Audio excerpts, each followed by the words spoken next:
Hello everybody, great to be with you again. Today's Friday, April 2nd. Thank you for joining us. We're talking about the glory of salvation. This is our third refresh session this week. I am Pastor Steve Green. We're talking about, again, salvation, the glory of salvation, particularly salvation in the second aspect. Yesterday we looked at how it says in Ephesians 2:8 that we've been saved by grace through faith. By grace you've been saved through faith, and how that applies to the first aspect, but also the second.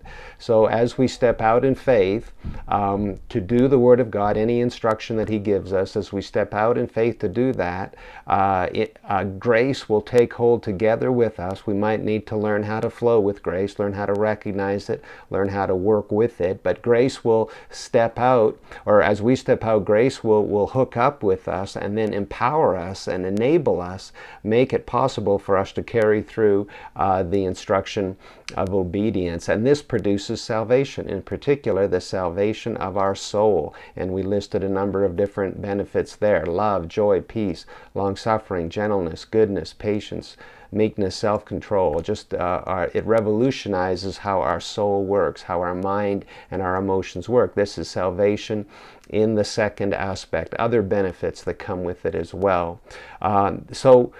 We read today in 2 Thessalonians 2:13, he says, "So we are bound to give thanks to God always for you, brethren, beloved by the Lord, because God from the beginning chose you for salvation through sanctification." So this process of stepping out in obedience, being empowered by grace, and producing a particular lifestyle, this is sanctification, and as we've seen, it produces salvation. Our salvation, according to the verse we just read, comes through sanctification, the cleansing of our heart.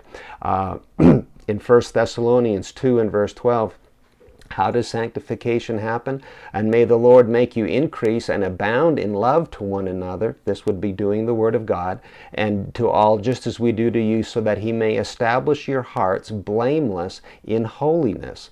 And so as our hearts are established blameless in holiness through sanctification, this same holiness produces salvation in us. These things are working all together. So Jesus said, "Blessed are the pure in heart, for they shall see God." So when our heart is made pure, our eye is cleansed, and then we can see. We've taken the plank out of our eye. We have a divine conscience. We know as we ought to know. We know with all discernment, so that we can approve the things that are excellent. We know the love of God.